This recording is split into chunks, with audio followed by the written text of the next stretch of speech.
Hello everyone, happy Sunday. I hope you've had an amazing week and an amazing weekend. I just wanted to hop on real quick on a Sunday morning, just because this morning I woke up to my mind racing. It actually makes me want to cry, I don't know why.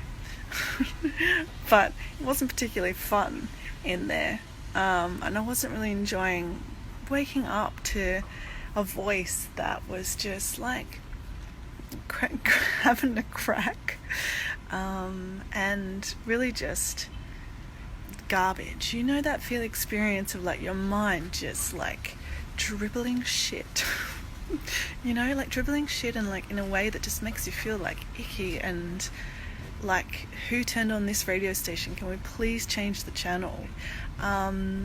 So I wanted to share with you today 3 really simple tools to like switch that off, or start to create a habit, and create a habit, practices that you can use all day, every day, to get some space from that.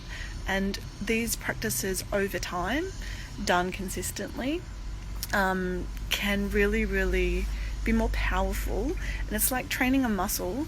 It keeps telling me I have poor internet, so hopefully you're still seeing this.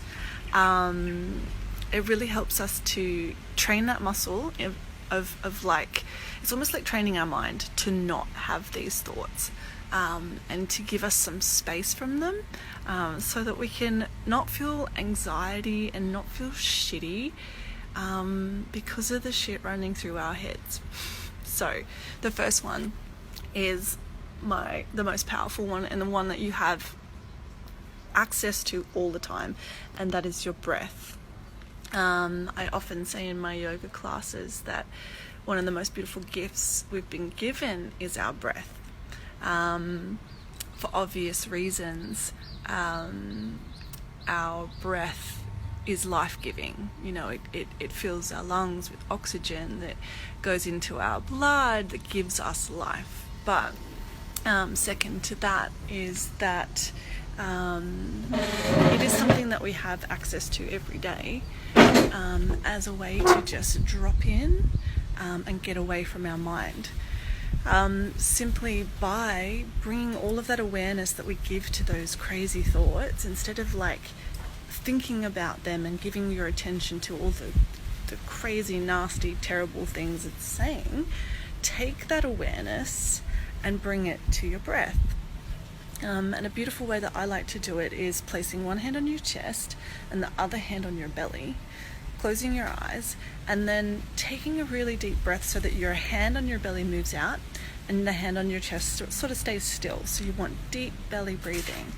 And take that focus that you were giving to your thoughts to the hand on your belly, and as you breathe in, like, feel how your belly extends.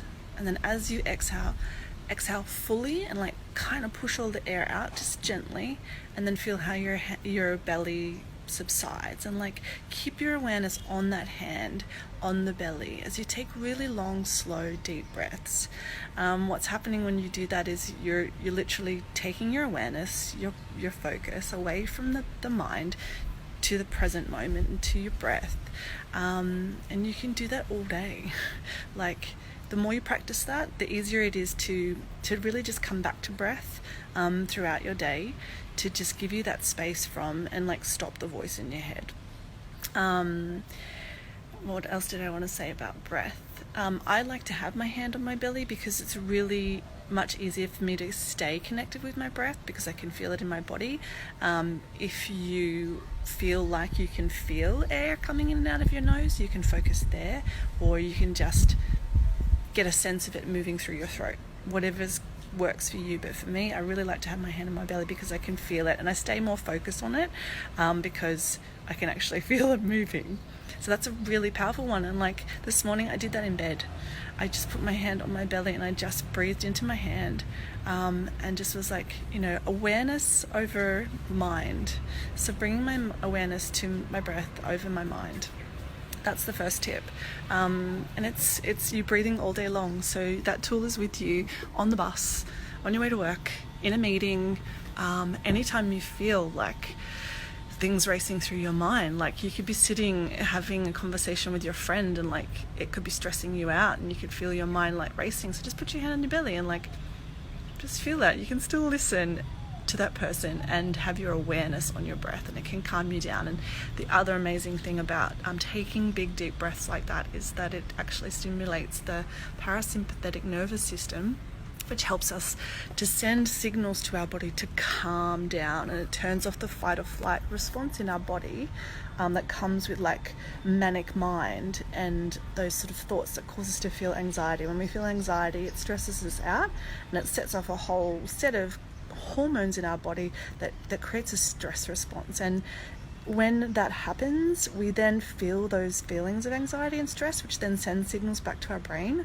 which kind of almost can cause those thoughts to kind of run a bit more, because we've now got a physical sensation that's linking with those thoughts, and it kind of can become this vicious cycle. So taking those deep breaths really turns off those hormones and sets off a whole set of other ones to tell your body, no, we're sweet, we're okay, calm down. That's tool number 1, use your breath. Tool number 2, get a journal. Often after the breathing technique, if I feel like my mind just really wants to have a go, get a pen and write all that stuff down. Now, I recommend journaling to all my clients as well. Often they don't have a journaling practice and they don't know how to start. It's not about writing down, dear diary, today I met with Atlas and we had lunch and I had the salad and it was nice. You know, it's not those things like we did when we were young. It's really about just allowing what's in here or even on your heart, just like write it down. Just get it out. I really like to think of it as everything you're carrying here, like traveling down your arm, out the pen, onto the paper. It's super cathartic. And just keep writing and writing and writing and writing and writing until that voice has had its say. It's almost like talking to a friend. It's like just getting it out. You just got to get it out of you. Often when we keep writing and writing and writing, and we've got the mind junk out of the way, we come to a place where other things come out, like our own wisdom of like, well, you know, if I'm worried about my relationship, or I'm worried about my job, or the kids are driving me crazy and I don't know how to do this and this and this, and how am I going to fit it all in, and we just write it all out and write out all the ranting. We have these moments where the voice or the messages you're receiving change slightly in their tone, and your own wisdom comes through, and maybe you'll write down, well, what if I tried this? So it can be really powerful in that way to just get to new solutions, and give you space from this. Like if it's in there, it's in there, get it out. The other thing I want to say about journaling is if you're terrified of doing that, if you're terrified of like putting what's in here on paper, then you definitely need to do it. This is not a space for stuff that you're afraid of because you keep that stuff in there and it becomes this stuff that's just like suppressed emotion, suppressed things that cause us to get sick, get stressed. It's not a place for all of that stuff. Get it out.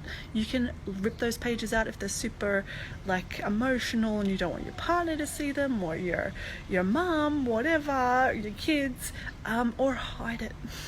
Like you need this. It's your sacred safe space to get all of that junk from the inside out. And then the third thing that I really want to say about dealing with anxiety and like that negative voice in our head that you can do to really keep it in check is check in with yourself and see how much social media or time you are spending on social media. This is massive.